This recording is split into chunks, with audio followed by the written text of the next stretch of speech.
Hello दोस्तों, मेरे channel भजन रसधारा में आप सभी को स्वागत है। दोस्तों, महाशिवरात्रि भी नज़दीक आ रही है और होली भी। तो आज हम गौरा मैया की होली गीत सुनेंगे। तो चलिए सुनते हैं।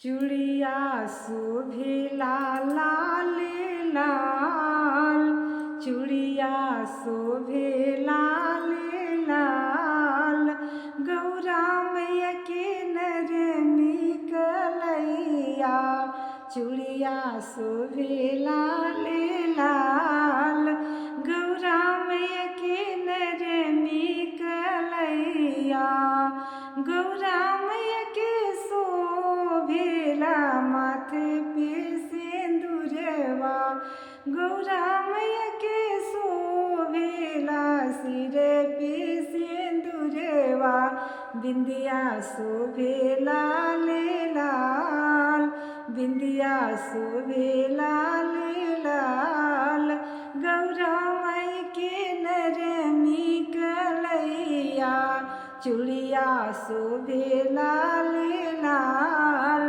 गौरा माई के नरमी कलैया, गौरा मैया के शोभेला अंग में चुंदरिया, गौरा मैया के शोभेला अंग में चुंदरिया, लहंगा शोभे लाल लाल, लहंगा शोभे लाल लाल, गौरा मैया के नरमी कलैया, चूड़िया शोभे लाल लाल, गौरा मैया के नरमी कलैया, गौरा मैया के शोभेला लाल लाल चूड़िया, मेहंदी शोभे लाल लाल, मेहंदी शोभे लाल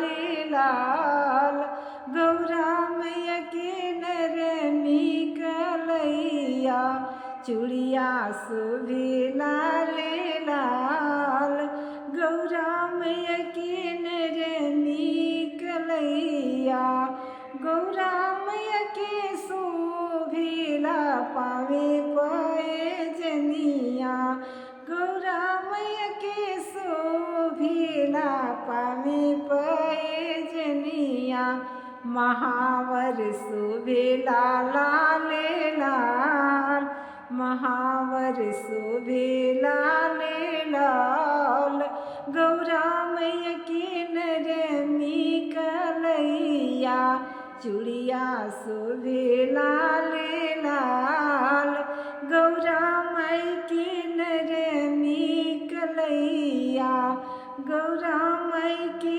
नरमी कलैया। नमस्कार दोस्तों, कैसा लगा ये गौरा मैया का होली गीत?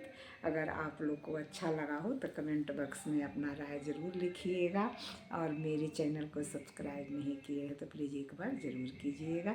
फिर मिलते हैं कोई अच्छे से अच्छे गीत के साथ। तब तक के लिए नमस्कार।